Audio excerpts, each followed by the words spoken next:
තෙරුවන් සරණයි සියලුම දෙනාට විනෝ නාම බුද්ධ ශාසනස්ස ආයු විනය සංවරණා දහම් කතිකාවත අපි අද දවසේත් ආරම්භ කරන්නයි සූදානම් වෙන්නේ. විනය පිටකයේ තිබෙන කරුණු කාරණා ඉතාමත්ම निराවුල්ව විස්තරාත්මකව ඔබ හැමතෙම ඔබේ දැනුම වැඩි දියුණු කිරීම සහ විනය පිටකයේ පිළිබඳව ඉතා निराවුල් නිවැරදි අවබෝධයක් ලබා දීමේ අපේක්ෂාව සහිතව තමයි බෞද්ධ නාලිකාව මේ වැඩසටහන මාස කිහිපයක් පුරාවට අඛණ්ඩ වැඩසටහන් මාලාවක් විදිහට ඔබ වෙත ගෙන එන්නේ. ඒ වැඩසටහන් මාලාවේ දහම් සාකච්ඡා මාලාවේ තවත් එක් වැඩසටහනක් තමයි අපි අද දවසේ මේ විදිහට ආරම්භ කරන්න සූදානම් වෙන්නේ. ඔබට මතක නම් මීට පෙර වැඩසටහන් වලදී තථාගතයන් වහන්සේ පළමු ශික්ෂාපදයේ පැනවීම සහ එහි පද විවරණය, ඊට පස්සේ දෙවෙනි ශික්ෂාපදයේ පැනවීම සහ එහි පද විවරණය කිරීම කියන කාරණා තුල තමයි අපි මේ වන විට සාකච්ඡාවේ නිරත වෙමින් ඉන්නේ. ධනීය ස්වාමින් වහන්සේ විසින් බිම්බිසාර රජතුමාගේ දවගබඩාවෙන් දව සොරකම් කිරීම කියන සිදුවීම අරබයා දෙවන ශික්ෂාපදය තථාගතයන් වහන්සේ විසින් පනවන්නට යෙදුණා. ඒ පිළිබඳව අපේ පින්වත් ස්වාමින් වහන්සේ කරුණු එකින් එක පැහැදිලි කරමින් සිටින අවස්ථාවක අද සාකච්ඡාව ආරම්භ කරන්නයි අපි බලාපොරොත්තු වෙන්නේ. ඉතින් අපේ ආරාධනාව පිළි අරගෙන පින්වත් ස්වාමින් වහන්සේ අද දවසේත් අප කෙරෙහි අනුකම්පාවෙන් මේ අවස්ථාවට සම්බන්ධ වී තිබෙනවා, වැඩම කර තිබෙනවා.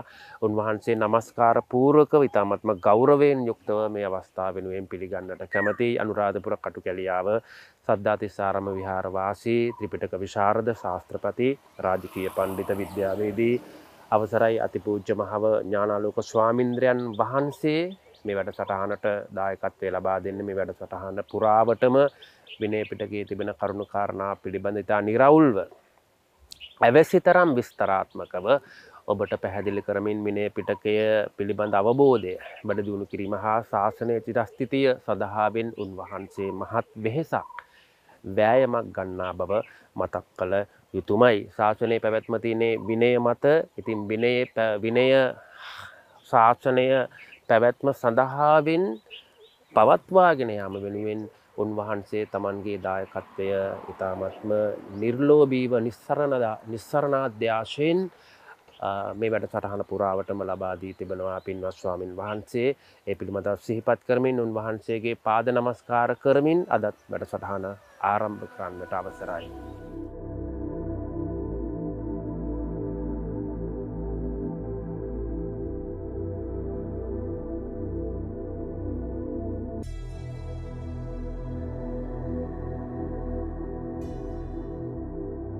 නමෝ තස් භගවතු වරහතු සම්මා සම්බුද්දස්ස. නමෝ තස් භගවතු වරහතු සම්මා සම්බුද්දස්ස. නමෝ තස් භගවතු වරහතු සම්මා සම්බුද්දස්ස. සාදු සාදු. විනය නාම බුද්ධ ශාසනස්ස ආයු විනය සංවර්ණා දහම් කතිකාවත සඳහාවෙන් අද පින්වත් දායකත්වය ලබා දෙන පින්වතුන් පිළිබඳව මුලින්ම සිහිපත් කළ යුතුයි. අද දවසේ වැඩසටහන සඳහා දායකත්වය ලබා දෙන්නේ බොහෝ කන්දර විද්‍යාරාජ මාවත 263 නිවසේ පදිංචි සුසන්ත ගුණවර්ධන, ඒ වගේම සමන් මාලා පෙරේරා දෙපළ සහ මනුල දුදීෂ තෙවිඳු පුතුන් තිදෙනා විසින් විවාහ සම්වස්ත්‍රය වෙනුවෙන් බාලචන්ද්‍ර මහත්මිය සහ චරිත පුතුණුවන් යන පිරිස තමයි අද පින්වත් දායකත්වය ලබා දෙන්නේ. ඒ වගේම මේ සඳහා අපේක්ෂා වී තිබෙන්නේ වීජියු ගුණවර්ධන, අර්නස්ට් පෙරේරා, ලීලාවතී මැණිකේ, රණවිරු ලුතිතන් කර්නල් ධම්මික පෙරේරා, රණවිරු බලගණනායක කමලනයන පෙරේරා සහ බාලචන්ද්‍ර යන පිරිසට පින් අනුමෝදන් කිරීම තමයි අද වැඩසටහනේ පින්වත් අපේක්ෂා වී තිබෙන්නේ. වගේම සෙත් ප්‍රාර්ථනා කිරීම සුජාතා ඇල්ලපොළ මෑණියන්, කමලා බාලචන්ද්‍ර මෑණියන්, දේශකයන්න් වහන්සේට සෙත් ප්‍රාර්ථනා කිරීමත් අද වැඩසටහනට පින්වත් දායකත්වය ලබා දීමේ අරමුණ හා අපේක්ෂා වී තිබෙනවා. ඒ පින්වත් පිරිසත් අපි සිහිපත් කරමින් විනය නාම බුද්ධ ශාසනස්ස ආයු විනය සංවරණා දහම් කතිකාවත අදත් අපි ආරම්භ කරන්නයි දහම් සාකච්ඡාව ආරම්භ කරන්නයි අපි සූදානම් වෙන්නේ. ධනීය ස්වාමින් වහන්සේ බිම්බිසාර රජතුමාගේ දවගබඩාවෙන් දව සොරකම් කිරීම කියන කරුණ අරබයා බුදුරජාණන් වහන්සේ විසින් දෙවන ශික්ෂාපදය පනවන්නට යෙදුණු බව පින්වත් ස්වාමින් වහන්සේ විනය පිටකයේ ඇසුරෙන් ක්‍රමයෙන් අපට පැහැදිලි කරමින් අපේ අවබෝධය වැඩි දියුණු කරමින් සිටින අවස්ථාවක තමයි අපි දැන් සාකච්ඡාවේ ඉන්නේ. පින්වත් ස්වාමින් වහන්සේ පද භාජනය ඕනෑම ශික්ෂාපදයක පද විවරණයක් සිදු කරනවා. එතකොට පළමු ශික්ෂාපදයේ වාගේම දෙවනි ශික්ෂාපදයේ පද විවරණය කරමින් උන්වහන්සේ ඒ පිළිබඳ නිර්වුල් අවබෝධයක් අපි තුල ඇති කරන්නට කටයුතු කළා. ඉන් අනතුරු උන්වහන්සේ පැහැදිලි කරමින් සිටීමට පෙර වැඩසටහන් වලදී ඔබට මතක නම් සොරකමක් සිදු විය හැකි ආකාර මොනවාද කියලා උන්වහන්සේ ඊටමත්ම පැහැදිලි කිරීමක් කරා. ඒ තමයි තථාගතයන් වහන්සේ කොයිතරම් නිර්වුල්ව මේ කරුණු කාරණා පැහැදිලි කරලා තිබෙනවාද කියන එක පිළිබඳවත් උන්වහන්සේ මතක් කළා. ඉතින් සොරකමක් සිදු විය හැකි ආකාර ප්‍රධාන ආකාර පහක් සහ එය කොටස් පහ බැගින් ආකාර 25කට බෙදෙන බව පින්වත් ස්වාමින් වහන්සේ මිට පෙර වැඩසටහන් වලදී පැහැදිලි කරන්න යෙදුනේ. වගේම ඉන් ප්‍රධාන කරුණු තුනක් ඒ වගේම ඒ සොරකමක් සිදු විය හැකි ප්‍රධාන ආකාර තුනක් සහ ඒ තුල තිබෙන උපකොටස් පහ බැගින් ආකාර 15ක් සොරකමක් සිදු විය හැකි ආකාර 15ක් උන්වහන්සේ මිට පෙර වැඩසටහනේදී අපට පැහැදිලි කරන්න යෙදුණා. ඉතින් අද වැඩසටහන අපි එතනින් ඉස්සරහට ආරම්භ කරන්නයි සූදානම් වෙන්නේ. ඉතිරි සොරකමක් සිදු වෙන පුළුවන් ආකාර දෙක සහ එහි උපකොටස් වශයෙන් තියෙන ආකාර 10ක් පැහැදිලි කරමින් උන්වහන්සේ එදා පැහැදිලි කරපු වෙලාවේදී උන්වහන්සේ දේශනා කරන්න යෙදුන මේ තියෙන කරුණු කාරණා මීට වඩා විස්තරාත්මකව පැහැදිලි කරන්න අපේක්ෂා කරනවා කියන කාරණාව. පින්වත් ස්වාමින් වහන්සේ අපි අද ඔබ වහන්සේගෙන් ධර්ම සාකච්ඡාව ආරම්භ කරමින් දැනගන්න කැමති ඔබ වහන්සේ එදා දවසේ පැහැදිලි කරමින් සිටි ඉතිරි ප්‍රධාන කාරණා දෙක සහ එහි උපකොටස් මොනවද කියන එක සහ වහන්සේ පෙර වැඩසටහනේදී පැහැදිලි කර දේ තමයි මේ සොරකමක් සිදුවෙන ආකාර පිළිබඳ තිබෙන මේ කරුණු කාරණා තවත් විස්තරාත්මකව නිරවුල පැහැදිලි කළ යුතුයි කියන කාරණාව. ඉතින් අපි ඔබ වහන්සේගෙන් নমස්කාර පූර්වකව විමසා සිටිනට කැමතියි මොනවද ඒ කියන කරුණු කාරණා සහ ඉතිරි කොටස් මොනවාද කියන එක පැහැදිලි කිරීමක් අප වෙත ලබා දෙන්න කියන ආරාධනාව ඔබ වහන්සේට මේ මොහොතේ කරන්න කැමතියි. තෙරුවන් සරණයි සෑම සිළු දෙනාටම විනයෝ නාම බුද්ධ ශාසනස ආයු විනය සංවනනා දහම් කතිකාවත අද දවසෙත් අපි ආරම්භ කරන්න බලාපොරොත්තු වෙන්නේ.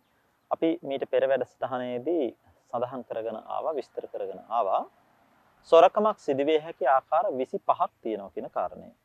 සොරකමක් සිදුවිය හැකි ආකාර 25 අතරින් ඒ 25 කරුණු පහක් යටතේ බෙදලා තියෙනවා. පංචක පහක් විදිහට පහේ කොටස් පහක් විදිහට බෙදලා තියෙනවා. පළවෙනි එක තමයි නානා භාණ්ඩ පංචකය. දෙවෙනි එක ඒක භාණ්ඩ පංචකය. එතකොට තුන්වෙනි එක තමයි සාහත්තික පංචකය කියලා කියන්නේ. මේ පංචක පහ අපි ඊටාම සංක්ෂිප්තව මේවයි තියෙන මොන කරුණුද කියලා පැහැදිලි කරා. ඊට පස්සේ හතරවෙනි එක තමයි පුබ්බපයෝග පංචකය සහ පස්වෙනි එක තෙය්‍යාවහාර පංචකය කියලා. එතනදී අපි සඳහන් කරා මේ ඕනෑම සොරකමක් සිදු වුණාම මේ කියන 25 යටතට අයිති වෙන ඕනෑම සොරකමක්. ඉතින් මේ පිළිබඳව අපි මගේ අදහසක් මේ වෙලාවේ පහළ වෙනවා. මේ අපි පළවෙනි පංචකයේ විස්තරාත්මකව අපි සාකච්ඡා කරලා මෙතනදී කොහොමද මේ කෙනෙකුට සොරකමක් බවට පත් වෙන්නේ කොයි විදිහද කියන විනිශ්චයත් අපි පැහැදිලි කරලා දුන්නොත් හොඳයි කියන අදහසක් අපිට තියෙනවා.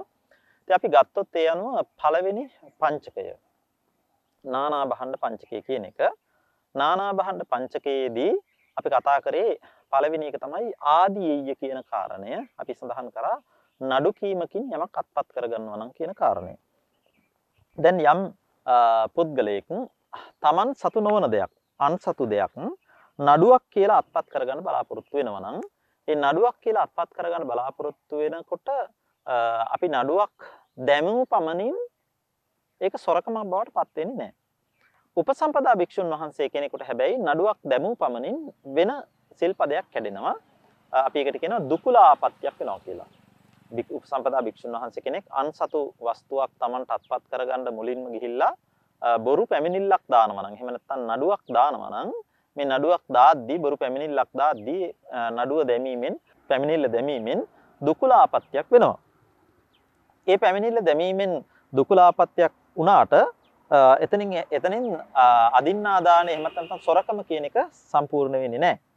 හැබැයි එතනින් එහාට මේ පිළිබඳව අපි නඩු කියනවා. නඩු කියනකොට අර අයිතිකාරයට යම්කිසි සැකයක් ඇති වෙනවා නම් මගේ මේ ඉඩම මට නැති වෙයිද? මගේ මේ වස්තුව මට නැති වෙයිද කියන සැකයක් ඇති වෙනවා නම් යම් වෙලාවක ඒ සැකය ඇති වෙද්දී උපසම්පදා භික්ෂුන් වහන්සේට මේ නඩුව දාපු භික්ෂුන් වහන්සේට තුලසි කියන ආපත්‍යක් සිද්ධ වෙනවා කියලා සඳහන් කරනවා. තුලසි කියන සිල්පදයක් කැඩෙනවා. ඊට පස්සේ එතනින් එහාට යම් තැනකදී මේ වස්තු හිමියා නිශ්චයකට එනවා නම් මගේ භාණ්ඩේ මෙතනින් එහාට මට ලැබෙන්නේ නැහැ කියලා. මේක මට අයිති වෙන්නේ නැහැ. මේක මේ භික්ෂුන් වහන්සේ අත්පත් කරගත්තා කියන නිශ්චයකට එනවා නම් අදහස අතහැරීමකට එනවා නම් අන් ඒ වෙලාවේදී තමයි ස්වාමින් වහන්සේට මේ නඩුව දාපු භික්ෂුන් වහන්සේට සොරකමක් සම්පූර්ණ වෙන්නේ. ඒතර මේ කියන ක්‍රම තුනකට උපසම්පදා භික්ෂුන් වහන්සේ කෙනෙකුට මේ නඩු දෙමීමේ කියන කාරණේ අපිට විස්තර කරනවා. හැබැයි දැන් ගිහි පුද්ගලයෙක් Tamanට අයිති නොවන අන්සතු දෙයක් අත්පත් කරගන්න නඩුවක් දානවා නම් ඒතර ඒ වෙලාවේදී අතරම මේ කියන විදිහට මේ දුකුලා ආපත්‍ති තුලසි ආපත්‍ති වාගේ ආපත්‍ති ගිහි අයත් නැහනේ. අපට අදාළ වෙන්නේ අදින්නා දාන කියන සිල්පදේ විතරයි. අදින්නා දාන වේරමණී සික්ඛාපදං සමාදියාමි කියන සිල්පදේ අපිට කැඩෙනවද කියන එක විතරයි.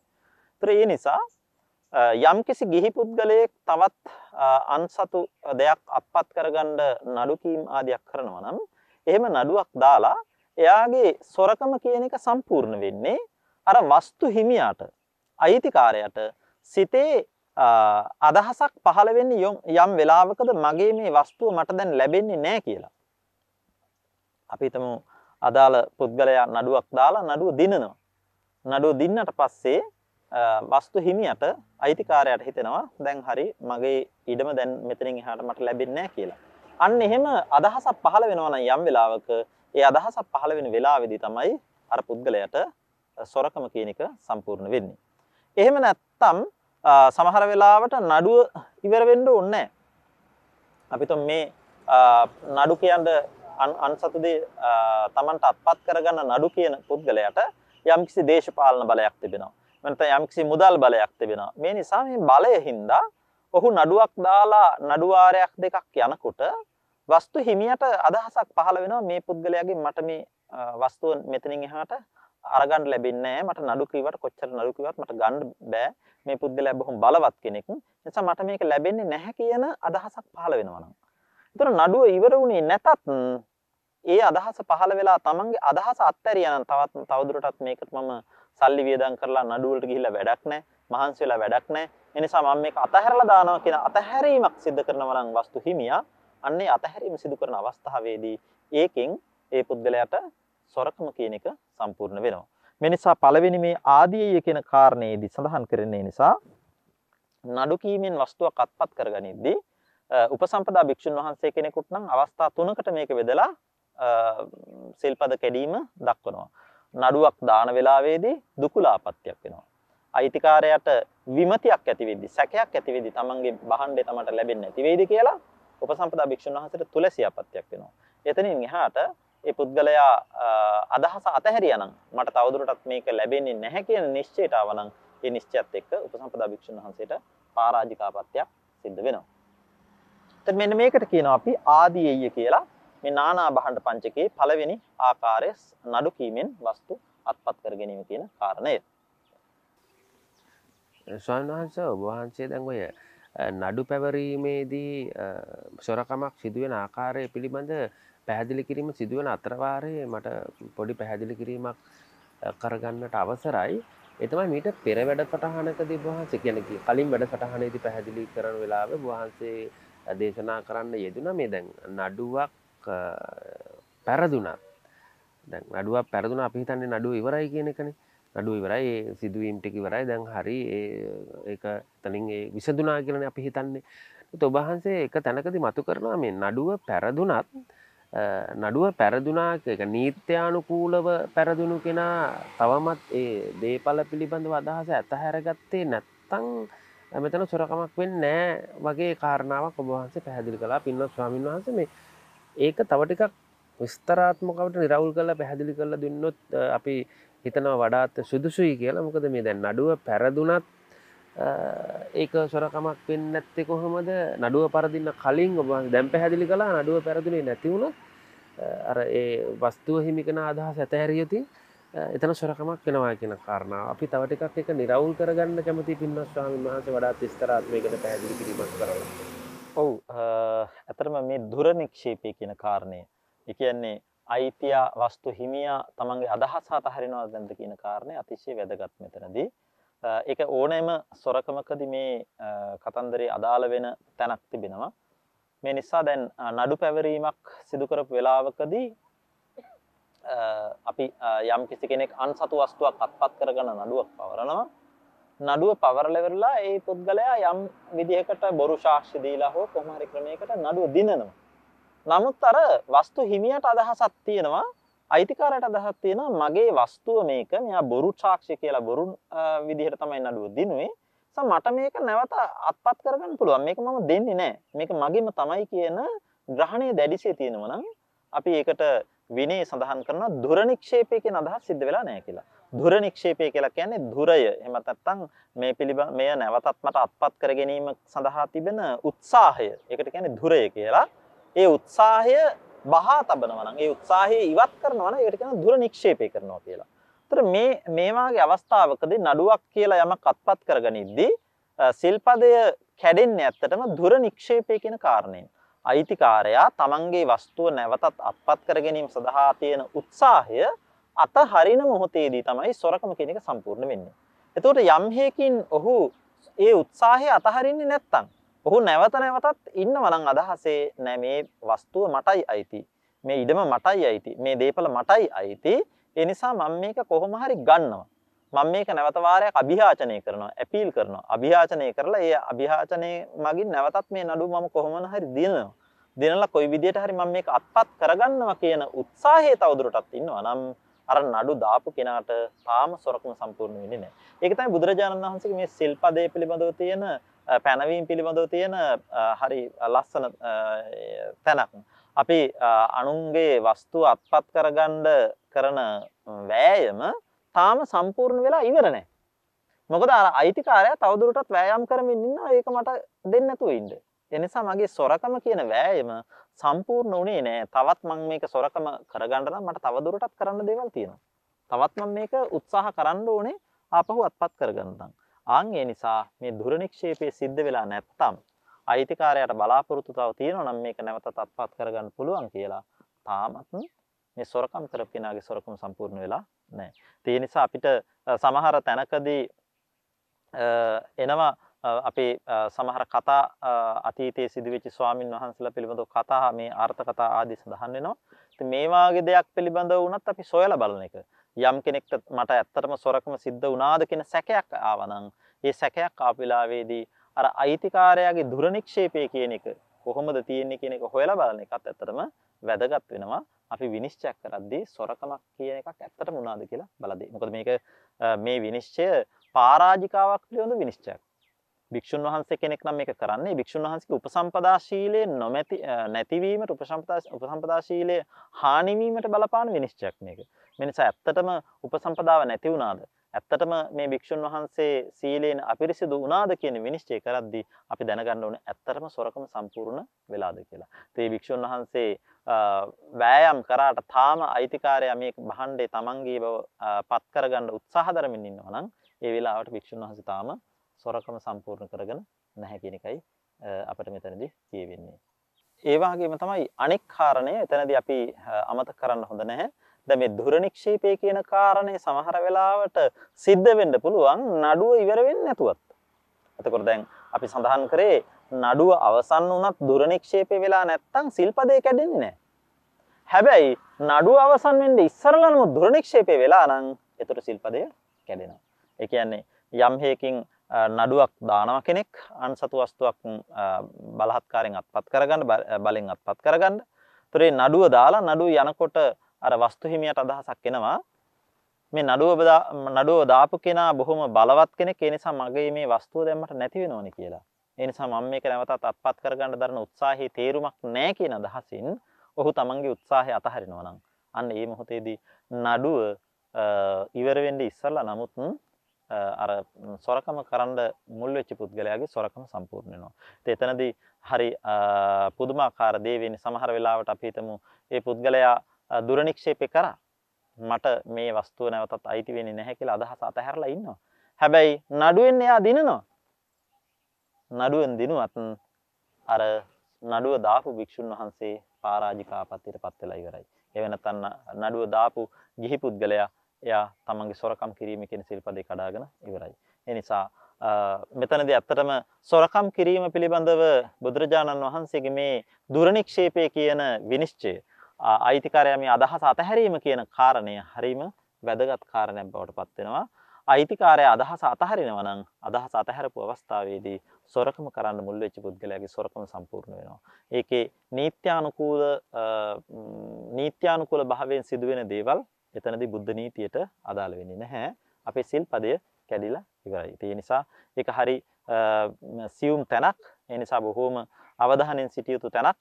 යම්කිසි නඩුවකින් යම් කෙනෙක් අන්සතු දෙයක් අත්පත් කරගන්න දරන උත්සාහයක් තියෙනවා නම් ඒ මොහොතේදී අයිතිකාරයා තමන්ගේ අදහස අතහැරියා නම් ඒ අතහරින අවස්ථාවේදී තමයි නඩුව දාන කෙනාට සොරකම් කියන එක සම්පූර්ණ වෙන්නේ.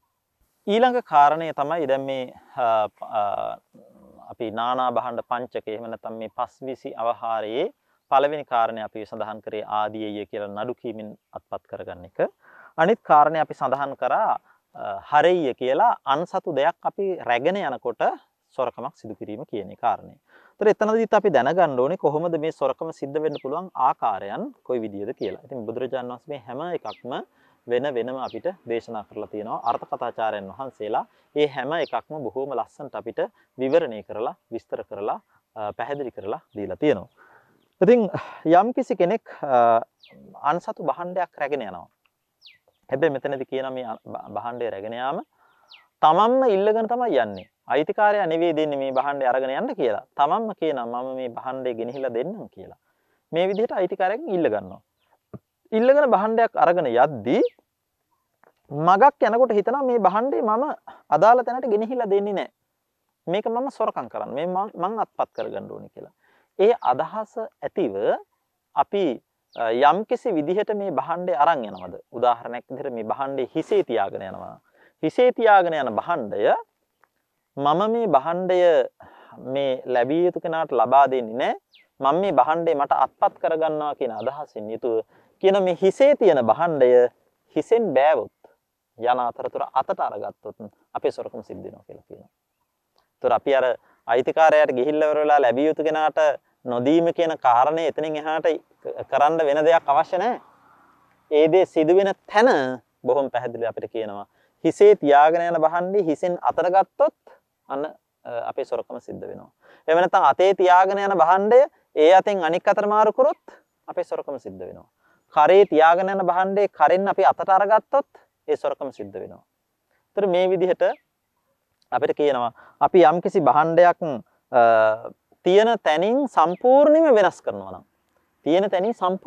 කරනවා නම් අපි සොරකම් කිරීම කියන සිල්පදේ කැඩෙනවා. හැබැයි ඒක තියෙන අරගෙන යන විදිහට ඒ තැනින් වෙනස් කරාට එහෙම වෙන්නේ නැහැ. දැන් උදාහරණයක් විදිහට මෙහෙම මේ පොත අරගෙන යනවා. මේ පොත අරගෙන යන අතරතුර මට හිතෙනවා මේක මම සොරකම් කරන්න ඕනේ කියලා. මේක මම අත්පත් කරගන්න ඕනේ කියලා. මම මේ තියෙන තැනින් මේ විදිහටම ඒ තියෙන තැන වෙනස් වෙන්නේ නැති වෙන්න සෙලෙව්වා කියලා සොරකමක් වෙන්නේ නැහැ. මේ යම් තැනක මේ භාණ්ඩේ පිහිටලා තියනවද? මේ භාණ්ඩේ පිහිටලා තියෙන මේ විදිහට මේ අතේ පිහිටලා තියෙනවා නම් මේ සමස්ත පිහිටලා තියෙන තැන වෙනස් වෙනවා නම් මේක මේ විදිහට අනිත් පැත්තට අරගෙන සම්පූර්ණයෙන්ම මේ තිබුණු තැන වෙනස් වුණා නම් එහෙම නැත්නම් මේක මෙහෙම තියෙන එක සම්පූර්ණයෙන් මෙහෙම අරගෙන මේ තිබුණු තැන වෙනස් වුණා නම් එහෙම නැත්නම් මෙහෙම තියෙන එක සම්පූර්ණයෙන්ම මේ විදිහට ඔසවලා වෙනස් වුණා නම් මෙන්න මේ විදිහට යම් ආකාරයක භාණ්ඩේ රැගෙන යනකොට තියෙන භාණ්ඩේ පිහිටීම භාණ්ඩේ රැගෙන යනකොට තියෙන ඒ භාණ්ඩය අපි කියන්නේ ඒකේ පිහිටලා තියෙන තැන සියල්ලෙන් සියල්ල වෙනස් වෙනවා නම් ආන්ගේ සියල්ලෙන් සියල්ල වෙනස් වීමෙන් තමයි අපේ සොරකම කියන එක සම්පූර්ණ වෙන්නේ. ඒ නිසා අපිට සමහර වෙලාවට හිතෙන්න පුළුවන් මම මේ භාණ්ඩය දෙන්නේ නැහැ කියලා හිතලා තියාගෙන ඉන්නවා. මම මේක ආපහු දෙන්නේ නැහැ කියලා හිතලා තියාගෙන ඉන්න දැන් කවද්ද අපි මේ සොරකම කළේ කියන ගැටලුවක් එනවා. අපි විනයානුකූලව බුද්ධ ධර්මයට බුද්ධ විනයට අනුව අපි විනිශ්චය කරගන්න ඕනේ දැන් මගේ අදින්නාදාන සිල්පදේ කැඩුනේ කොතනින්ද? මගේ අදින්නාදාන සිල්පදේ කැඩුනේ මම මේ භාණ්ඩේ දෙන්නේ නැහැ කියලා අදහසක් හිතේ පහළ කරගත්ත තැනද? ඒතර නෑ අපිට කියනවා සිතේ අදහස පහළ කරගත්ත පමණින් එහෙම වෙන්නේ නැහැ. සිතේ අදහස පහළ කරගෙන මේ භාණ්ඩේ තිබුණු තැනින් යම් වෙනස් කිරීමක් කරන්න ඕනේ. භාණ්ඩේ තිබුණු තැනින් යම් වෙනස් කිරීමක් කරාද ආන්ගේ වෙනස් කරන වෙලාවේදී තමයි සිල්පදය කැඩෙන්නේ කියලා කියනවා. ඒතර උපසම්පදා භික්ෂුන් වහන්සේලා සම්බන්ධයෙන් නම් සඳහන් කරනවා මේ භාණ්ඩය තියෙන තැනින්ම සොරකම් කරන අදහසින් යුතුව දැන් මේ අරගෙන යනවා. මේ පොත මම අරගෙන යනවා සොරකම් කරන්න කියලා. දැන් වෙන කෙනෙකුට දෙන්න කියලා අරගෙන යන්නේ. හැබැයි මට අදහසක් පහළ වෙනවා මම මේක සොරකම් කරන්න ඕනේ කියලා. ඒ අදහස පහළ වෙනකොට මම මේක අතපත ගන්නවා නම් මේක සොරසිතින් අනේ මේක හොඳයි මං ගන්න ඕනේ මේක කියලා. ලෝභ සිතකින් අතපත ගෑමක් කරනවා නම් ඒ මොහොතේදී කියන උපසම්පදා භික්ෂුන් වහන්සේ කෙනෙකුට දුකුල ආපත්‍යක් වෙනවා කියලා කියනවා. මේ තියෙන තැනම සම්පූර්ණයෙන් වෙනස් කරන්නේ නැතුව ටිකක් එහාට මෙහාට වෙනස් කරනවා නම් එහෙම කරනකොට තුලසී ආපත්‍යක් වෙනවා කියලා කියනවා. සම්පූර්ණයෙන්ම මේ තියෙන තැනින් අපි භාණ්ඩය වෙනස් වුණා නම් අතේ තියෙන භාණ්ඩය අනික් අතට ගත්තා නම් එහෙම නැත්නම් හිසේ තියෙන භාණ්ඩය අතට ගත්තා නම් කරේ තියෙන භාණ්ඩය අතට ගත්තා නම් උකුලේ තියාගෙන යන භාණ්ඩය අතට ගත්තා නම් එහෙම නැත්නම් අතේ එල්ලගෙන යන භාණ්ඩය බිමින් තිබ්බනම් අඩුම තරමේ ආන් එහෙම කරත් තියෙන තැන වෙනස් කරන වෙලාවදී තමයි සිල්පදය කැඩෙන්නේ කියලා කියනවා. ඒතර මෙහෙම තමයි හරෙය්‍ය කියලා අන්සතු භාණ්ඩයක් අපි රැගෙන යනකොට මේ භාණ්ඩේ සම්බන්ධයෙන් සොරකම් කිරීම සිද්ධ වෙන්නේ. හැබැයි මේක අයිතිකාරය අපිට කියනවා නම් මේ භාණ්ඩේ අරගෙන ගිහිල්ලා දෙන්න කියලා ඒ වෙලාවට මෙහෙම සොරකමක් වෙන්නේ නැහැ කියනවා. මොකද එහෙම කිව්වොත් එහෙම ඒක හරි අසාධාරණයි. දැන් අපිට සමහරලාවට අයිතිකාරයා කියනවා අනේ මගේ මේ භාණ්ඩය අහවලාට ගෙනහිල්ලා දෙන්නකෝ කියලා. දැන් අපි එයා වෙනුවෙන් මේක බාරගන්නේ. නමුත් මගේ සිතේ පහළ වෙච්ච ලෝභසහගත චේතනාව නිසා මම ඒක ලෝභ සිතෙන් යුතුව මම අතේ අරගෙන යන එක අනික් අතට මාරු කරනවා. එතකොට මම සිල්පදයක් කඩා ගන්නවා අනික් කෙනෙක්ගේ භාණ්ඩයක් ගෙනියන්න බාර අරගෙන. අනික් කෙනෙක් වෙනුවෙන් වැඩක් කරලා දෙන්න කියලා බාර අරගෙන මගේ සිල්පදේ කැඩෙනවා. ඒතර ඒ වගේ දෙයක් සිදු කරනවා නම් ඒක අපේ මේ සමාජ පැවැත්මට අපහසුයක් වෙනවා. ඒ බුදුරජාණන් වහන්සේ මේ සිල්පදේ පනවද්දී හරි පරිස්සම් හරිම කල්පනාකාරීව මේ දේවල් තීරණය කරලා තියෙනවා. අපිට එහෙම අයිතිකාරයා කියනවා නම් භාණ්ඩයක් අරගෙන යන්න කියලා. ඒ අරගෙන යන භාණ්ඩය සම්බන්ධයෙන් අපිට මේ ලෝභසහගත සිත් පහළ වෙලා අපි තන්මාරු කිරීම තුළ අපි සොරකම කියන තත්ත්වයටපත් වෙන්නේ නැහැ. හැබැයි අපි අදහසින් අපිම කියනවා මට දෙන්න ওই භාණ්ඩේ මං ගෙනහිල්ලා දෙන්නම් අහවලාට කියලා. ආන් එහෙම ඉල්ලගෙන යන එකක් සම්බන්ධයෙන් ওই විදිහට අපි සොරකමටපත් වෙන්න පුළුවන් කියන එකයි මේ හරෙය්‍ය කියන සොරකම් කිරීමේ ක්‍රමයෙන් අපිට පැහැදිලි කරන්නේ. පින්වත් ස්වාමීන් වහන්සේ වහන්සේගේ පැහැදිලි කිරීම අපිට නිරවුල්ව තේරුම් යනවා අවබෝධ වෙනවා. නමුත් පුංචි ගැටලුවක් තියෙනවා ස්වාමීන් වහන්සේ. දැන් කවුරු හරි කෙනෙක් අයිතිකාරයෙක් භාණ්ඩයක් බාර දුන්නු පමණින් අපි කොහේ හරි තැනකට ගෙනියන්න බාරගත්තු පමණින් අපිට මොකක් හරි මේක සොරකම් කිරීමේ අදහසක් ඇති වෙනවා. ඒ වෙලාවට සොරකමක් වෙන්නේ නැද්ද? ඒ කාරණාව අපිට නිරවුල් කරගන්න අවශ්‍යයි පින්වත් ස්වාමීන් වහන්සේ. ඔව් දැන් අපි මෙතන සඳහන් කරේ අයිතිකාරය අපිට දෙන භාණ්ඩයක් නෙවෙයි අපිම ඉල්ලගෙන තමයි යන්නේ මේක මම අහවල් තැනට ගෙනහිල්ලා දෙන්නම් කියලා. ඒ වෙනකොට තමයි ඔය කියන ක්‍රමයට මේ සිල්පදේ කැඩෙන්නේ සොරකම් කිරීම වෙන්නේ. එවනම් ඊළඟ ගැටලුව බුද්ධික සඳහන් කරපු විදිහට අයිතිකාරය අපිට දුන්නොත් භාණ්ඩයක් මේ භාණ්ඩය අහවල් දෙන කෙනාට ගෙනහිල්ලා දෙන්න කියලා. එතකොට අපිට ඒක සොරකම් කරන්න බැරිද කියන ගැටලුවනේ. එතකොට ඇත්තටම එහෙමත් සොරකම සිද්ධ වෙන්න පුළුවන්. හැබැයි එහෙම සොරකම සිද්ධ වෙනකොට ඔය කියපු විදිහට දැන් හිසේ තියෙන භාණ්ඩය අතට ගත්ත පමණින් සොරකම වෙන්නේ නැහැ. මට සොරසිතක් පහළ වෙනවා. මේක මම දෙන්නේ නැහැ ආපහු කියලා වරලා අත්පත් කරගන්න අදහසක් පහළ වෙනවා. ඒ අදහසින් භාණ්ඩය රැගෙන යනකොට තියෙන තැන වෙනස් කරා කියලා මේ සිල්පදය කැඩෙන්නේ නැහැ. ඇයි? අර අයිතිකාරයා අපිට මේ භාණ්ඩය දීලා තියෙනකොට ඒක නිකන් ඒ අයිතිකාරයා අපි ගාව පරිස්සමට තියපු භාණ්ඩයක් වාගේ තමයි. අයිතිකාරයමයි අපිට කියන්නේ ස්වාමීන් වහන්සේ මේක ගෙනහිල්ලා අහවලාට දෙන්න. එහෙම නැත්නම් අනේ මේක අහවලාට ගෙනහිල්ලා බාර දෙන්න කියලා අපිට දෙන්නේ අයිතිකාරයමයි. එතකොට ඒක නිකන් අයිතිකාරයා අපි ළඟ පරිස්සමට තියපු භාණ්ඩයකට සමානයි. ආන් ඒ හින්දා ඒ වෙලාවට අපේ විනිශ්චය අපි අර පරිස්සමට තිබු භාණ්ඩවල විනිශ්චය විදිහටයි සලකන්න ඕනේ. ඒ නිසා එතනදී අපේ තියෙන තැන වෙනස් කිරීමෙන් සිල්පදේ කැඩෙන්නේ නැහැ. ඒ හින්දා පරිස්සමට තියපු භාණ්ඩයක් සම්බන්ධයෙන් තියෙන විනිශ්චය වෙන්නේ මොකද්ද? අයිතිකාරයට අදහසක් පහළ වෙනවා මගේ භාණ්ඩේ මට ආපහු ලැබෙන්නේ නැති වෙයි කියලා. දුර නික්ෂේපය කියන කාරණේ තනක් තියෙනවා. ආන් ඒ නිසා අයිතිකාරයෙක් අපිට දුන්නොත් එහෙම මේ භාණ්ඩය අහවලාට ගෙනහිල්ලා දෙන්න කියලා ඒ භාණ්ඩය අපි අත්පත් කරගන්නවා කියලා අපිට අදහසක් පහළ වෙනවා. අත්පත් කරගන්නවා කියන අදහසක් පහළ වෙලා අපි ඒක යම් යම් තැනට මාරු කරනවා. මොනවා කරත් අපිට තාම සොරකමක් වෙන්නේ නැහැ. හැබැයි අයිතිකාරයට අදහසක් පහළ වෙන යම් වෙලාවක අසවලාට මේ භාණ්ඩය දුන්නා. එයා මේක ගෙනහිල්ලා දුන්නේ නැහැ. ඒ නිසා දැන් මේ භාණ්ඩය අපිට අයිති වෙන්නේ ඔහු මේක සොරකම් කරලා කියලා අදහසක් පහළ වෙනවා නම් සොරකම් කරලා ඒ නිසා මේක අපිට අය ලැබෙන්නේ නැහැ කියලා මම මේක ලබා ගන්න දරන උත්සාහයේ වැඩක් නැහැ කියලා අදහසක් පහළ වෙනවා නම් ආන් මේ මොහොතේදී තමයි අපිට සොරකම කියන එක සම්පූර්ණ වෙන්නේ කියලා සඳහන් කරනවා.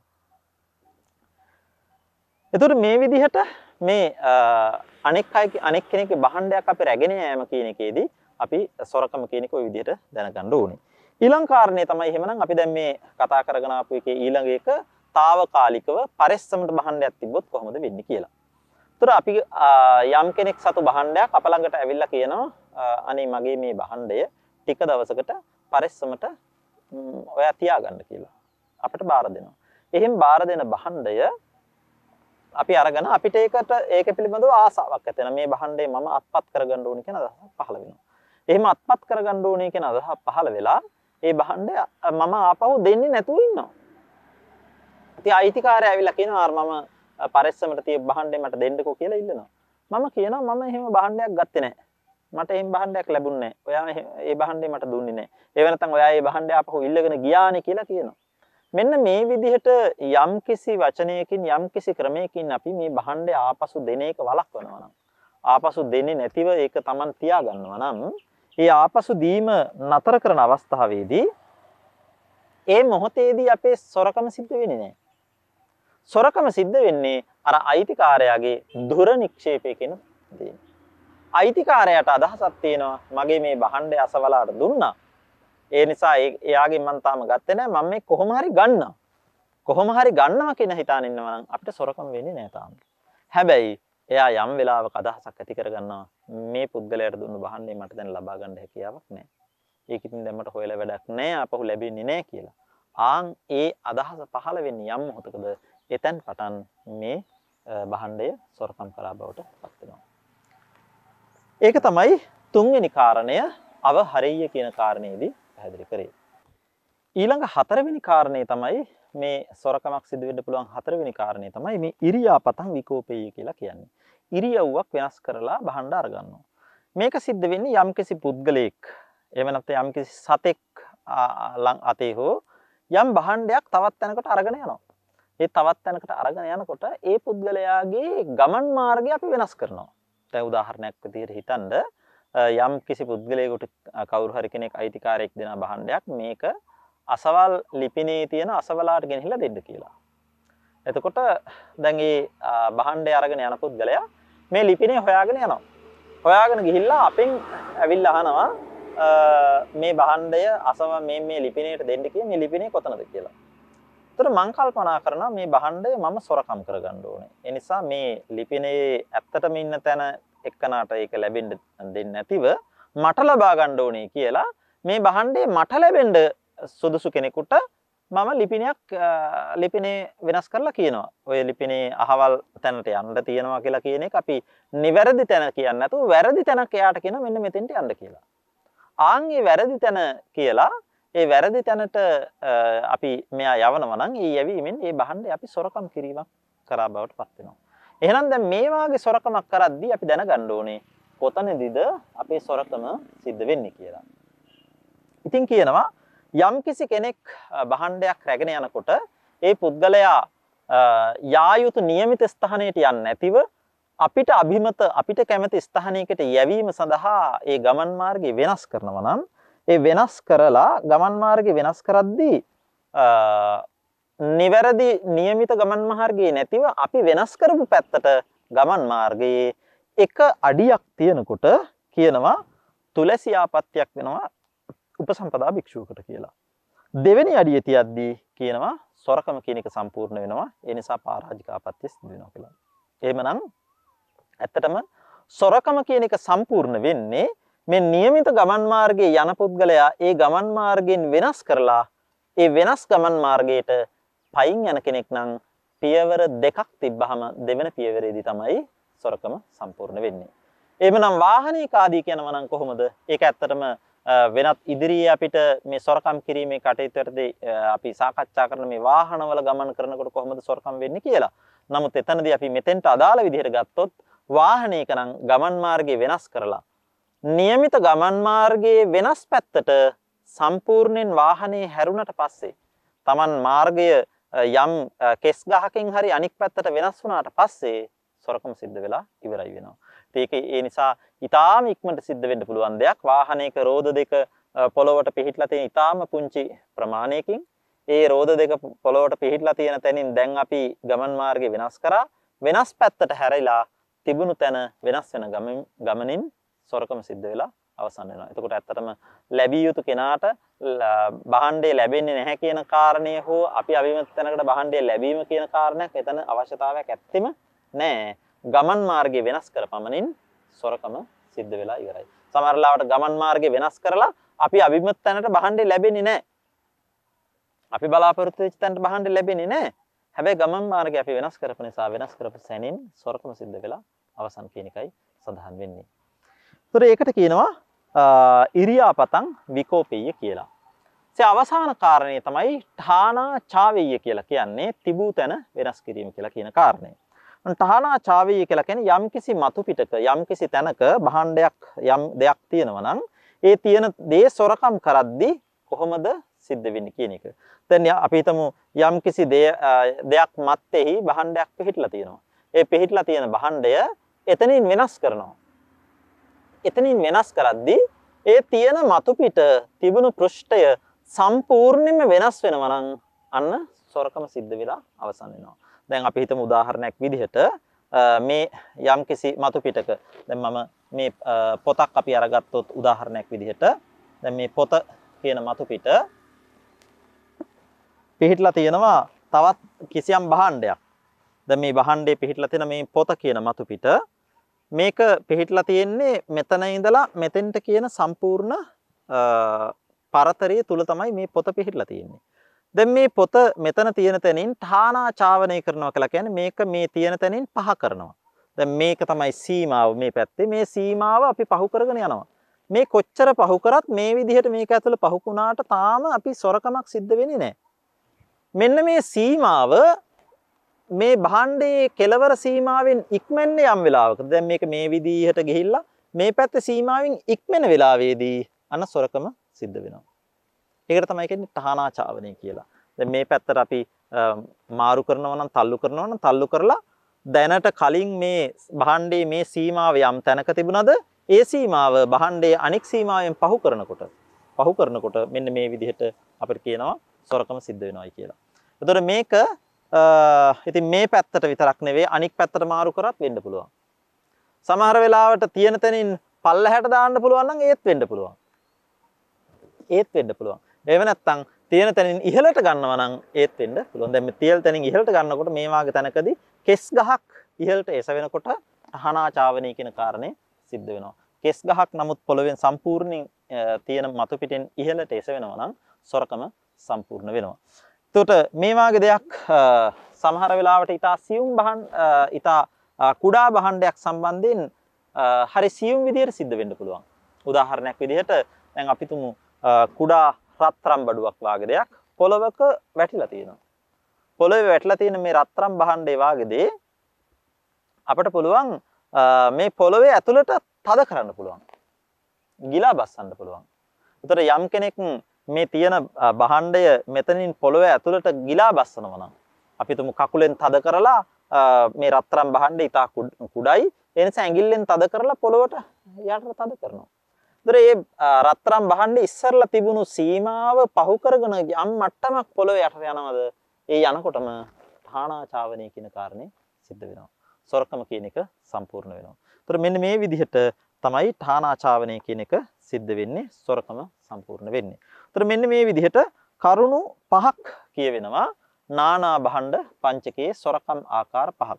ඉතින් මේ නානා භාණ්ඩ පංචකයේදී මේක සවිඥානික දෙයක් සම්බන්ධයෙන් ඒ කියන්නේ සත්වයක් සම්බන්ධයෙන් වුණත් වෙන්න පුළුවන්.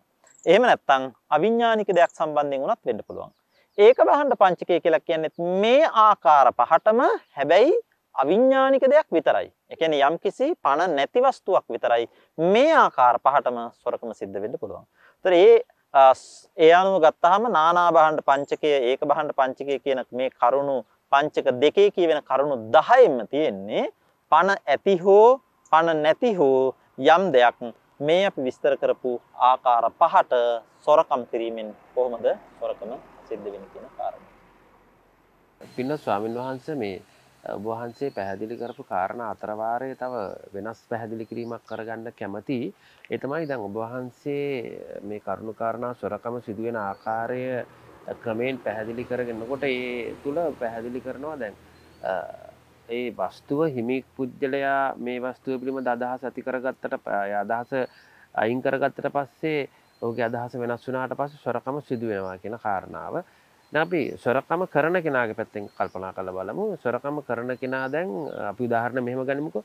දැන් ගවයෙක් ඉන්නවා ගමක කොහේ හරි තැනක හුදෙකලා බැඳලා ගවයෙක් ඉන්නවා. මේ ගවයා කවුරු හරි කෙනෙක් සොරකම් කරනවා. සොරකම් කළා මෙයා රහසිගත තැනක මේ ගවයා බැඳලා තියෙනවා.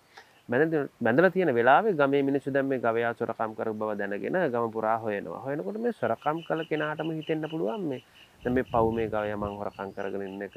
ඒ මෙතන මේ සොරකම් කළ සිටිවිල්ල වෙනස් වෙලා මෙයාම මේ ගවයා මට අහුණා මෙහෙම තැනක තිබිලා මෙහෙම රහසිගත තැනක තිබිලා මට මේ ගවයා හොයාගන්න හම්බුණා කියලා ඒ ගවයාගේ අයිතිකාරයට ගෙනහිල්ලා බාර දෙනවා. එතකොට අර සොරකම් කරන අදහස යාගේ හිතෙන් වෙනස් කරගන්නවා. එතකොට පින්වත් ස්වාමීන් වහන්සේ දැන් මේ වගේ තැනකදී සොරකම සිදු වුණාද එහෙම නැත්නම් ඔහුගේ වරද නැවත නිවැරදි වුණාද කියන කාරණා අපි දැනගන්න කැමතියි. ඔව්. ඇත්තටම දැන් අපි සඳහන් කරා කලිනුත් එක්තරා අවස්ථාවකදී පැහැදිලි කරා. දැන් අපි සොරකම කියන එක මෙතනදී මේ කරුණු පහේදී කතා කරේ විනිශ්චය වශයෙන් කොතනදීද සොරකම සිද්ධ වෙන්නේ කියන කාරණය. ඒතර කොතනදීද සොරකම සිදු වෙන්නේ කියන කාරණේ අපි සඳහන් කරාම ඒ සොරකම කියන එක සිදු වෙලා අවසන් නම් එතනින් එහාට අපිට මේක නැවත වාරයක් ආපසු හරවන්න බෑ. සිල්පදේ කැඩුනට පස්සේ කැඩිච්ච සිල්පදේ ආපහු හරවන්න හැකියාවක් නැහැ. දැන් යම්කිසි කෙනෙක් සොරකමක් සිදු කරා ඒ සොරකමක් සිදු කිරීම නිසා ඒ පුද්ගලයා අපි හිතමු දැන් මේ කියපු විදිහට ගවයෙක් සොරකම් කරනවා. අන්සතු ගවයෙක් අපි සොරකම් කරලා දැන් මගේ සොරකම් කිරීමේ කියන්නේ සිල්පදේ කැඩිලා ඉවරයි. දැන් මම මේ ගවයා තියාගෙන ඉන්නවා. තියාගෙන ඉන්නකොට මට අදහසක් පහළ වෙනවා මම මේ කරපු වැඩේ වැරදි. නිසා මම මේක ආපහු දෙන්න ඕනේ කියලා. ඒතර මම මොනවා හෝ ක්‍රමයකින් එක්කෝ මම ළඟට ආපු එක්කෙනෙක් මම බැරි වෙලා අල්ලගත්තා කියලා හිතාගෙන ආපහු දුන්නා නම් මොනවා හෝ ක්‍රමයකින් ආපහු දුන්නා කියලා පළවෙනියෙන් කැඩිච්ච සිල්පදය ආපහු නොකැඩුණු තත්ත්වයට මේ ආපහු හැරෙන්නේ නැහැ කිසිම වෙලාවක. එතකොට සිල්පදේ කැඩුලා ඉවරම තමයි. නමුත් ඉතින් අපි එහෙම කරොත් ඒක නිසා එතනින් එහාට අපේ අර අකුසලයේ තියෙන මට්ටම යම් අඩුවීමක් වෙන්න පුළුවන්. අපි මේක ආපසු බාර දුන්නා. ආපසු බාර දුන්න නිසා අපේ සිතේ ඇතිවෙච්ච අකුසල චේතනාව අපි නැවත වාරයක් කුසල චේතනාවකින් මැඩපවත්ව ගත්තා. නමුත් අපිට අකුසල විපාකය සිද්ධ වෙලා ඉවරයි. ඒ නිසා සිල්පදේ කියන එක කැඩිලා ඉවරයි. සීලය අපිරිසුදු වෙලා ඉවරයි. ඒක නැවත වාරයක් පිරිසුදු කරන්න හැකියාවක් නැහැ. දැන් මේක අපි උපසම්පදා භික්ෂුන් වහන්සේ කෙනෙක් සම්බන්ධයෙන් ගත්තාම උපසම්පදා භික්ෂුන් වහන්සේ කෙනෙකුට ඇත්තටම සිල්පදේ කැඩුණා කියලා කියන්නේ දැන් පරාජිකා වෙන වටිනාකමක් නම් පරාජිකා සිල්පදයක් නම් ඒ කැඩුනට පස්සේ උපසම්පදා භික්ෂුන් වහන්සේ පරාජිකා වෙනවා. ඒ පරාජිකා වුණාට පස්සේ ওই විදිහට ආපහු හරවන්න උත්සාහ කරාට පරාජිකා වෙච්ච භික්ෂුන් වහන්සේ ආපහු හරවන්න කවදාකවත් හැකියාවක් නැහැ. ඒකයි කියන්නේ අර ඉදුණු කොළයක් ගහකින් වැටෙනවා නම් නටුවෙන් ගැලවිලා වැටුණාට පස්සේ නැවත වාරයක් අපිට මේ ඉදුණු කොළේ ගහට හයි කරලා මේක නැවත වාරයක් කොළ පාට කරනවා කියලා කියන එක සිද්ධ වෙන දෙයක් නෙවෙයි කවදාකවත්. ඒ නිසා අපි විනිශ්චයක් වශයෙන් ඒකයි මේක දැනගත යුත්තේ කොතනදීද මේ සිල්පදේ කැඩෙන්නේ කියලා. ඒ විනිශ්චය වශයෙන් දැනගැනීමේ තියෙන වටිනාකම ඒකයි. අපි දැනගත්තාම මෙන්න මෙතනදී මේ සිල්පදේ කැඩුනා කියලා. එතනින් එහාට අපිට පහළ වෙන සිතුවිලි කියන ඒවා අපිට වැදගත් වෙන්නේ නැහැ. ඒ නිසා නැවත වාරයක් මේක අපිට ආපසු හරවන්න බැහැ කියන එකයි කියවෙන්නේ. එතකොට අපි මේ විදිහට සාකච්ඡා කරේ දැන් මේ සොරකම සිදුවීමේ ආකාර 25ක් පැහැදිලි කරන 25 අතරේ පළවෙනි කාරණා 10 විස්තර කරන නානා භණ්ඩ පංචකය සහ ඒක භණ්ඩ පංචකය කියන කාරණා දෙක.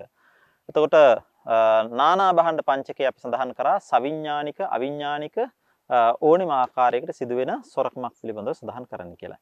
ඒක භණ්ඩ පංචකය කියන එකේදී සඳහන් කරන්නේ සවිඥානික දෙයක්. ඒ කියන්නේ යම්කිසි පණ තියෙන දෙයක් සොරකම් කිරීමක් නම් ඒක තමයි ඒක භණ්ඩ පංචකයේ දෙතකොට සඳහන් කරන්නේ. දැන් අපිට දැන් මේ සඳහන් කරපු හරකෙක් හොරකම් කරනවා කියලා කියන එක එතකොට අන්න සවිඥානික දෙයක් සොරකම් කිරීමක්.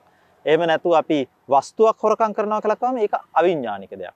ඒතර නානා භාණ්ඩ පංචකයේදී මේ කරුණු පහ සාකච්ඡා කරන්නේ ඒක සවිඥානික හෝ වේවා අවිඥානික හෝ වේවා එහෙම නැත්නම් දෙකේම කලවම් වෙන්නත් පුළුවන්. දැන් උදාහරණයක් විදිහට ගොනෙක් බැඳපු කරත්තයක් සොරකම් කරනවා. උදාහරණ සවිඥානික දෙයයි අවිඥානික දෙයයි දෙකම කලවමේ තියෙනවා. ඒක සොරකම් කරනකොට අන්න ඒක තමයි අර නානා භාණ්ඩ පංචකයේ කතා කරනවා. එහෙම නැත්නම් අපි හුදු අවිඥානික දෙයක් විතරක් හොරකම් කරනවා නම් ඒකත් අපි නානා භාණ්ඩ පංචකයේ සාකච්ඡා කරන කරුණු පහ යටතයි තියෙනවා. හැබැයි අපි හරක විතරක් හොරකම් කරනවා නම් අන්න ඒ වාගේ අවස්ථාවක් ගැන තමයි ඔය ඒක භාණ්ඩ පංචකයේදී මේ කියන කරුණු පහම නැවත වාරයක් සාකච්ඡා කරන්නේ. මේ කියන කරුණු පහම අපිට නැවත වාරයක් කියවෙනවා. ඒතර ඒක භාණ්ඩ පංචකයේ නානා භාණ්ඩ පංචකය කියන්නේ මේ දෙකේම කලවම් සවිඥානික අවිඥානික දෙකම ඒක භාණ්ඩ පංචකයේදී සවිඥානික දේ විතරයි. එතකොට මේ දෙක තමයි මේ සවිඥානික අවිඥානික බෙහෙදේ තමයි මේ නානා භාණ්ඩ පංචකයයි ඒක භාණ්ඩ පංචකයයි කියන කරුණු දෙකේ වෙනස. ඒ හැරෙන්න මේ දෙකේ වෙන වෙනසක් නැහැ. ඒ නිසා අපි ඒක භාණ්ඩ පංචකයට આવොත් එහෙමනම් පණ තියෙන සත්වයක් සම්බන්ධයෙන් ආදීය. අපි නඩු කියලා අන්සතු පණ තියෙන සත්වයක්ව අත්පත් කරගන්නවා නම්. ඒක තමයි ආදීය කියන ක්‍රමයෙන් කියන්නේ. ඊට පස්සේ හරෙය්‍ය කියලා කියන්නේ අපි අන්සතු පණ තියෙන සත්වයක් අපි රැගෙන යනවා වෙන කෙනෙකුට බාර දෙන්න කියලා අපිම ඉල්ලගෙන රැගෙන යනවා. ඒ රැගෙන යන අවස්ථාවේදී සිද්ධ වෙන සොරකම. ඊට පස්සේ ආදීය හරිය අවහරිය කියලා කියන්නේ අපි ගාව අයිතිකාරයෙක් ඇවිල්ලා යම්කිසි පණ තියෙන සත්වයක් අපි ගාව තියාගන්න කියලා කියනවා. පරිස්සමට තියාගන්න අනේ මේ සතාව පොඩ්ඩක් පරිස්සමට බලා ගන්න කියලා අපිට බාර දෙනවා. අපි ආපහු නොදී ඉන්නවා. නොදී ඉන්නව නම් සිද්ධ වෙන සොරකම කොයි විදිහට සිද්ධ වෙන්නේ කියලා. ඊට පස්සේ ඉරියාපතම් විකෝපීය කියලා කියන්නේ එතකොට පණ තියෙන සත්වයක් අපිට අපි දකිනවා කවුරු හරි දක්කගෙන යනවා හරකෙක් දක්කගෙන යනකොට අපි මේ පාර වෙනස් කරනවා ඒ හරකගේ පාර වෙනස් කරලා අපි අපිට ඕනේ පැත්තකට යොමු කරනවා. අන්න ඒක තුළින් අපිට සිදුවෙන සොරකමට තමයි කියන්නේ ඉරියාපතම් විකෝපීය කියලා. ඊට පස්සේ අවසානයේට තහනාචාවීය කියලා කියන්නේ යම් තැනක ඉන්න පණ තියෙන සත්වයක් අපි ඒ ඉන්න තැනින් ඔහුව වෙනස් කරනවා. දැන් උදාහරණයක් විදිහට සමහර වෙලාවට දැන් හරකෙක් වාගෙන යම් තැනක හරකා ඉන්නකොට අපි ඒ හරකාව දක්කගෙන යනවා වෙන තැනකට. ඒතර එයා ඉස්සල්ලා හිටපු භූමිය කකුල් හතර තියාගෙන හිටි යම් විදිහකද ඒක වෙනස් වුණා නම් යම් වෙලාවක ඒ වෙනස් වීමෙන් සොරකම සිද්ධ වෙනවා. එහෙම නැත්නම් අපි හිතමු වෙන සතෙක් කුකුලෙක් වාගේ සතෙක් එක තැනක ඉන්නවා. අපි ඒ සතා ඉන්න තැනින් කුකුලව අයින් කරනවා. කුකුලව අරගෙන වෙන තැනකින් තියනවා. අන්න සොරසිතින් අපි එහෙම කරා නම් සොරකම සිද්ධ වෙලා අවසానයි. තහනාචාවී කියන එක වෙනවා. ඒතර මේ විදිහට යම් සත්වයක අන්සතු සත්වයක යන තැන වෙනස් කරා නම් ඉන්න තැන වෙනස් කරා නම් අන්න ඒ වෙනස් කිරීමට තමයි අපි කියන්නේ තහනාචාවී කියලා. ඒ නිසා ඒක භාණ්ඩ පංචකයට ආවහම පණ තියෙන සත්වයකගේ වශයෙන් මේක ඔය කියන ආකාර පහටම විස්තර කරනවා. නානා භාණ්ඩ පංචකයේ පළවෙනියෙන් කතා කරපු එකේදී අපි කියන්නේ පණ තියෙන සත්වයන් සහ පණ නැති සත්වයන් කියන දෙකම හෝ පණ නැති දේවල් විතරක් වස්තුන් විතරක්ම හෝ අරගෙන මේ ආකාර පහට සොරකම් සිද්ධ වෙන්න පුළුවන් කියන එක තමයි නානා භාණ්ඩ පංචකයේදී කියන්නේ. ඒතර ඔය කියන වෙනස තමයි මේ පළවෙනි ක්‍රම දෙකේදී වෙනස තියෙන්නේ. ඒ හැරෙන්න වෙන වෙනසක් නැහැ. ඒතර මේ වෙනකොට අපි සොරකමක් සිදුවිය හැකි ආකාර 10ක් ඒ නිසා විස්තර වශයෙන් සාකච්ඡා කරලා අවසන්. ඒතර මේක භික්ෂුන් වහන්සේලාගේ උපසම්පදා සීලයට බලපානා විතරක් නෙමෙයි ගිහි කෙනෙකුට උනත් මේ සොරකම තමන් සමාජයේ තමන් තුළ සිද්ධ වෙන්න පුළුවන් පරිසරයේදී. මේ නිසා භික්ෂුන් වහන්සේ කෙනෙක් උනත් තමන් අතින් මේ සොරකම සිදු වෙනවා නම් අවධානය තියාගන්න ඕනේ. මම මේ අවස්ථාවලදී මෙහෙම දෙයක් කරා ඒකෙන් සොරකමක් වුණාද නැද්ද කියන කාරණේ තේරුම් අරගන්න. හැම වෙලාවකම වැදගත්ම කාරණේ තමයි තේය සංඛාතං කියන මේ සොරසිත කියන එක Tamanට තියනවද කියන එක. එමනම් සොරසිතින් ඔය කියන කටයුතු කරොත් තමයි අපිට සොරකම කියන එක සම්පූර්ණ වෙන්නේ. එහෙම නැත්නම් අපි සොරසිත කියන එක නැත්නම් පිරිසිදු සිතින් නම් යමක් කරන්නේ ඒ වෙලාවක එහෙම සිද්ධ වෙන්නේ නැහැ සොරකමක් කියන එක. ඒතර ඒක තමයි සොරකම කියන එක අපි හඳුනා ගන්න තියෙන වැදගත්ම දේ. ඒ සොරකමේ යුතු එහෙමනම් අපි සිදුවිය හැකි සොරකම් 10ක් පිළිබඳව සාකච්ඡා කරේ. විනෝනම් බුද්ධ ශාසනස්සායු විනය සම්වර්ණ දහම් කතිකාවතේ අද දවසේ වැඩසටහන හමාර කරන්නයි බලාපොරොත්තු වෙන්නේ.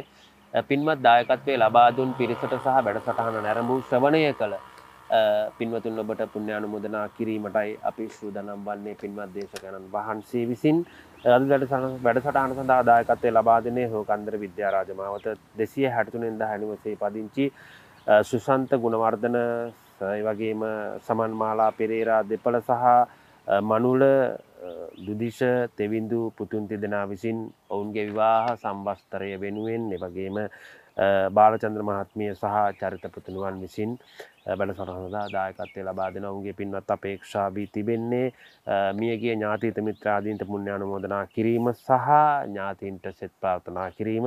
ඉතින් පින්වත් ස්වාමින් වහන්සේට নমස්කාර පූර්වක ආරාධනා කරනවා මේ වැඩසටහන නැරඹූ ශ්‍රවණය කළ සහ පින්වත් දායකත්වය ලබා දුන් සියලු දෙනාටම පුණ්‍යානුමෝදනාව සිදු කරන්නට. අද දවසේ මේ විනය සංවනනා දහම් කතිකාවතට පුණ්‍යවන්ත දායකත්වයේ සපයනවා. හෝකන්දර විද්‍යාරාජ මාවත 263 නිවසි පදිංචි සුසන්ත ගුණවර්ධන මහත්මයා, සමන්මාලා පෙරේරා මහත්මිය යන දෙපළ සහ මනුල ලුදිශ තෙවිඳු යන පුතුන් තිදෙනා ඒ අය විසින් විවාහ සංවත්සරයේ වෙනුවෙන් ඒ වගේම බාලචන්ද්‍ර මහත්මිය සහ චරිත පුතුණුවන් කියන අය මේ පුණ්‍යවන්ත දායකත්වය අද සපයන්නේ. ඉතින් විනයෝ නාම බුද්ධ ශාසන සහ ආයු විනය සංවනනා දහම් කතිකාවත විනය පිටකයේ මුලපටන් මේ සදහැවත් බෞද්ධ ජනතාව උදෙසා ධර්ම සංවේදනයක් වශයෙන් බෞද්ධ මාධ්‍ය ජාලය විසින් සිද්ධ කරන්නට යෙදෙන්නේ. සමස්ත ලෝකවාසී බෞද්ධ ජනතාවගේ විනය දැනුම බුදුරජාණන් වහන්සේ විසින් පනවා වදාළ මේ විනය පිටකය පිළිබඳව ධර්මඥාන විනයඥානෙ වැඩි දියුණු කිරීමේ සත් අභිලාෂයෙන් ඉතින් ඒ ධර්ම දානයේ සඳහා දායකත්වයේ දැක්වූ ඒ අයගේ අදහස වෙලා තිබෙනවා මේ ගුණවර්ධන අර්නස්ට් පෙරේරා, ලීලාවතී මැණිකේ, රණවිරු ලුතිනන් කර්නන් ධම්මික පෙරේරා, රණවිරු බලඝන නායක කමල නයන පෙරේරා, සහන් බාලචන්ද්‍ර යන මේ අයට පුණ්‍ය ආනුමෝදනා කරන්නට ඉතින් අපි මේ ධර්මය සමස්ත ලෝකවාසී බෞද්ධ ජනතාවට sannivedanaya කිරීම වශයෙන් රැස්පත් කර ගන්නට යෙදුණු ධර්ම දානමය පුණ්‍ය ධර්මය අනුමෝදන් කරනවා. ඒ අභාව ප්‍රාප්ත වෙච්ච අයට පරලොවින් පින්පෙත් අනුමෝදන් වීමක් වේවා. ඒ අය නොලබන ලද සැප සම්පත් ලබාගෙන ලබන ලද සැප සම්පත් වඩා වර්ධනය කරගෙන ප්‍රාර්ථනීය බෝධියකින් නිවෙනින් සැනසෙන්නට මේ උදාර ධර්ම දානමය කුසලයේ හේතු වේවා.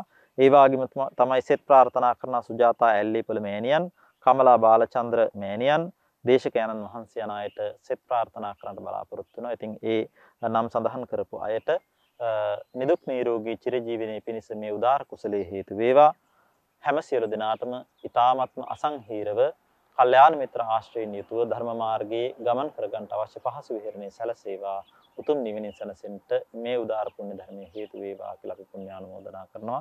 හැම සියලු දෙනාට මේ වැඩසටහන නරඹන ඔබ සෑම සියලු දෙනාටත් මේ සඳහා දායකත් මේ සඳහා සහයෝගය දක්වන මේ බෞද්ධ මාධ්‍ය ජාලයේ හැම සියලු දෙනාටත් උතුම් නිවනින් සැනසෙන්නටම මේ ධර්ම සංවේදනයේ හේතු වේවා කියලා අපි පුණ්‍යානුමෝදනා කරනවා. සෑම සියලු දෙනාටම තෙරුවන් සරණයි. විනයෝ නාම බුද්ධ ශාසනස්සායු විනය සම්වර්ණනා දහම් කතිකාවත අද දවසේ අවසන් කිරීමට පෙර ආතුව පින්වත් ස්වාමින් වහන්සේට පුණ්‍යානුමෝදනා කිරීමට අපි මේ අවස්ථාව කරගන්නවා. ඔබ මම මෙතුවක් කල් කළා වූ සියලු කුසල සම්භාරයන් උන්වහන්සේට අනුමෝදන් වෙත්වා. උන්වහන්සේ සිදු කරන්නා වූ ශාසනික මෙහෙවර තවදුරටත් සිදු කරන්න උන්වහන්සේට ශක්තිය ධෛර්යය ලැබේවා. සම්‍යක් දෘෂ්ටික සියලු දෙවි දේවතාවුන්ගේ ඇල්ම බැල්ම රැකවරණේ උන්වහන්සේ ලැබේවා. නිදුක් නිරෝගී සුවය ලැබේවා. දීර්ඝායුෂ ලැබේවා. පින්වත් ස්වාමින් වහන්සේ අපි උන්වහන්සේට ආශිර්වාද කරනවා. සාදු සාදු සාදු. අදත් වැඩසටහන අමාර කරන්න බලාපොරොත්තු වෙනවා. නැවතත් ලබන සතියේ සෙනසුරාදා උදෑසන 8ට බෞද්ධ නාලිකාව සමග සම්බන්ධ වන්න. විනයෝ නාම බුද්ධ ශාසනස්සායු විනය සම්වර්ණනා දහම් කතිකාවත සමගින් ඔබ සැමට තෙරුවන් සරණයි.